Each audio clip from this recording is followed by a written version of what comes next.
Hey everyone, I thought I would do something fun and open the vault, as it were, and look back and see what kinds of things I was recommending, say, December of 2010, and am I still using them? And if not, what am I using in its place? Or are they still on my list of favorites? So it's kind of fun for me. 2 years isn't really that long of a time span, but in the YouTube community, it's practically an eternity. And I wrote down what all my favorites were from back in December 2010, and I thought I would just quickly follow up and revisit them with you and see what's still here. So first thing on the list was the Revlon Perplex nail polish. If you remember, it was a dupe for the Chanel Paradoxal, and I'm sorry, I should have dug it out to show it to you, but I don't have it with me. It's part of the purple taupey gris explosion that happened a couple years ago, and I'm happy to report that I do still use it, which is why it's not where it's supposed to be. It's, I think, with my pile of nail polishes that I do use. Anyway, I do still use it. I love it. One of my biggest purchase regrets is the real Chanel version of it. Paradoxal doesn't hold a candle. Swiss Silk nail tabs, another regret that I don't have with me because I desperately needed one yesterday. They are, I've only found them at Sally Beauty Supply. They're little silk, they look like nail tabs, but they're made out of silk, and when you have a crack in your nail, like right there, which I do, you put it over your bare nail, you glue it down, you wait for it to dry, you file it, and then you paint over it, and that it's like a band-aid for your nail. And I need new ones. I ran out and I ripped my nail right there. Ouch. So I will be making a run to Sally Beauty Supply so that I have them the next time that happens. Andrea Flare medium lashes. Those are the individual false lashes that you can put, well, I guess anywhere you want on your eye, and I still have them. Sorry to say I don't use them. I'm just not that proficient with lashes. I am beginning to experiment with them a little bit, and I think I'm getting the trick of it. I don't have any on right now, but I would say they're a good thing to start with, maybe if you're nervous about a full strip, but I think actually at this point I would recommend a half strip of lashes before I would do individuals or a full-on. Studio Tools Facial Buff Sponges. Okay, I don't have them because I don't use them anymore.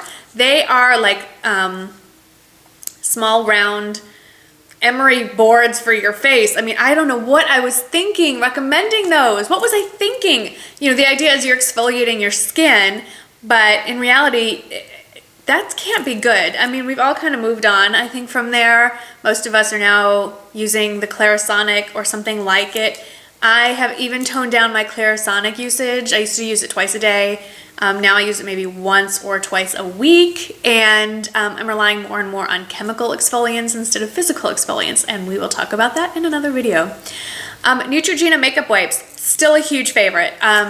I'm not using the ones I recommended 2 years ago because they've come up with new versions. The one I recommended 2 years ago were the night calming ones, which I still like, but my favorite of all the flavors, if you will, are the hydrating wipes. Those are my favorite. I like to feel like I have a lot of product to wipe off the product with, and they make my skin feel nice and moisturized. Of course, I still need to moisturize, but you get the drift. Chorus lip butter. So the Chorus lip butter purchase was definitely one of those things where I saw everyone on YouTube using it, so I had to go out and get it. And yes, it works. I think any lip balm is going to work if you use it continuously, but it has been quickly replaced by several other options, and my latest lip balm obsession, which I've talked about in a handful of videos, is the Smith Strawberry Lip Balm, and it looks like so.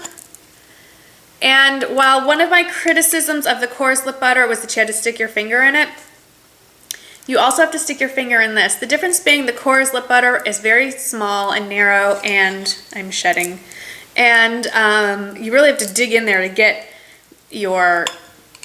some on your lip finger, which is, it gets into your nail and it's disgusting. And I like this better because you can still get the flat of your finger in there. And anyway, I only use this at night, but because of the dry winter months, I might have to go out and get another one to keep in my purse because I love it that much. A close second would be the Vaseline Petroleum Jelly Rosy Lips, which does leave a bit of color, very, very slight color, on your lips. And this I got in the UK. I've never found it in this fashion in the United States, but I'm sure that there is something like it around here. For those of you that don't want petroleum on your lips, then go for the Coarse Lip Butter. Bed Bath & Beyond, no, Bed Bath & Beyond. Bath and Body Works Shea Cashmere Hand Cream.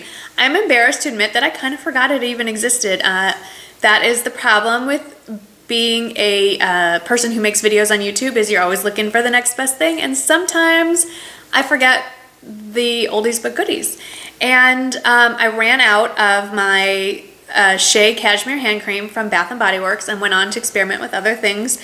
The most recent being the L'Occitane 20% Shea Butter Hand Creams. This is in Fig. It's a little seasonal tube. And it's cute. I mean, I went for the packaging and I went for the luxe aspect of it. It has a nice enough scent, but you know what? Doesn't hold a candle to the Bath & Body Works Shea Cashmere. It just doesn't. It doesn't leave my hands feeling as hydrated and just, I don't know, well, they don't feel, it doesn't have a lasting feeling. Like, I just applied this before I started filming the video, and I can still smell it on my hands, but I feel like I never even moisturized. So, I will be repurchasing the Bath & Body Works Shea Cashmere Hand Cream and their antibacterial cream lotion. They have the gel kind that everybody knows about, but they also have a lotion that has antibac in it, and I love it because I hate that drying alcohol feeling that you get with regular antibacterial. So those are two things that I'd recommended that I'm definitely going to go back and repurchase, maybe even this afternoon. Rimmel 1000 Kisses Lip Liner in Natural. Still a favorite, but that was replaced by the Boots No. 7 Lip Liner in Nude, and Lisa Eldridge, I think, created it and recommended it, and it's fabulous. And like I was saying, it's a favorite. It is quickly replaced. Part of the reason is the staying power, but also it's in a twist up, so I don't have to sharpen it, and it's so creamy and it's so easy, and I love this Boots lip liner. It is the only Boots lip liner I own, and now that I'm kind of experimenting with darker colors, I think I need to pick up a couple of their other shades. Oh, P2 lipsticks. Those used to be a huge favorite, a perennial favorite of mine. I still do like them. They're very creamy.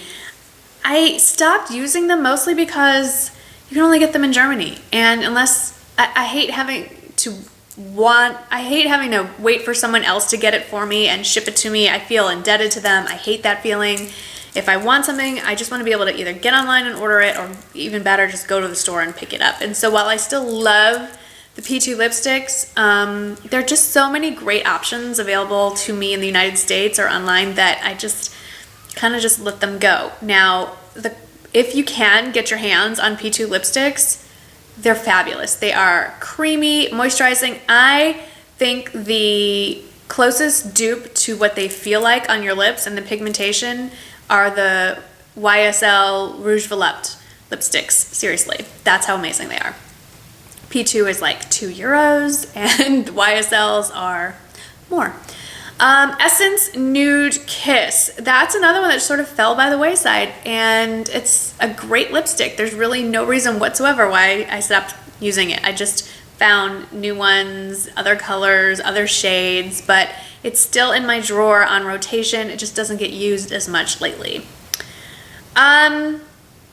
Revlon Colorstay under eye. I wrote underage. That's nice. Revlon Colorstay Under Eye Concealer. You all, if you've watched me for longer than 3 months, know how much I loved it. Unfortunately, Revlon decided to discontinue it, and it forced me to start looking for something else. And actually, it was a blessing in disguise. Thank you, Revlon, because I was forced to find this. This is the Rimmel Match Perfection. What's it called? 2-in-1 concealer and highlighter, and my color is in Fair Light, and this is what I've been using under my eyes, and it's a little goopy because I use it. And it's a brush tip, and it's a very thick, not thick, but it's very opaque, very light reflective. It's not thick actually, and it dries very quickly and it absorbs very easily into the hand, and it's gone. And it's what I've been wearing under my eyes for the last few months, and I love it. Love it. Yes, Revlon is no longer a favorite, mostly because they took it away, but it was replaced by something that I love even more. So if you can get your hands on this, this will be on my top products for 2012. I guarantee it. Hard Candy So Baked Bronzer in Tiki as a favorite highlight, and I'm happy to report that it still is a favorite highlight. This is my third package, and this is relatively new. And it's just the most beautiful, perfect highlight. It's very similar to Lorac Spotlight and Perfectly Lit. I think it's a little more, not iridescent, reflective maybe? I don't think you can, yeah, there you go. Ding! And I actually don't have, do I have this on today? Do I have highlighter on today? I don't think I put highlighter on. Whoops. If I did, I would have used this. I love it. This is, as far as I know, only found at Walmart. You can order it online. It is technically a bronzer. Look at that. So Baked bronzer. But it, I mean, really? Even for an albino, this would be a highlighter. I don't know. But it's still a favorite even 2 years later. And lastly from my favorites list is the Estee Lauder Double Wear Max Cover Foundation and Concealer. It's in a big giant tube and it's very similar to Dermablend in coverage. Of course, 2 years ago I was starting to get some rather awful acne, but I have found something that covers just as well, if not better, blends better, lasts longer, and it's the Urban Decay 24/7 Concealer Pencil. Where are you? There you are. And what's even better about this is the color selection. So for me, I had a hard time with the Estee Lauder Max Cover getting the shade just right. And Urban Decay has so many variations on colors that you'll find the perfect match that melts into your skin. My only complaint is it's hard to find. They've been sold out of my shade forever. I finally just had to break down and order it online. But those are those were my favorites and some new ones from December 2010. And I will be doing more of these from time to time. I think it's kind of fun to see what I was thinking way back when. I am looking forward to doing my top products of 2012. They will be coming, I promise. I still have to do that drugstore tag. I promised a video on my favorite concealers, which is getting harder to film than I thought because I have collected so many. It's embarrassing how many I have collected over the last year, I'd say. But yeah, lots of great video ideas still to come. So keep watching this channel. And of course, if you have suggestions for a video, by all means, please let me know. Put your suggestions down there. If you have any questions or comments, I always like to hear from you, and I will see you in the next video. And Mimi had to get her 2 cents in too, so she says hi. See you in the next video. Bye-bye.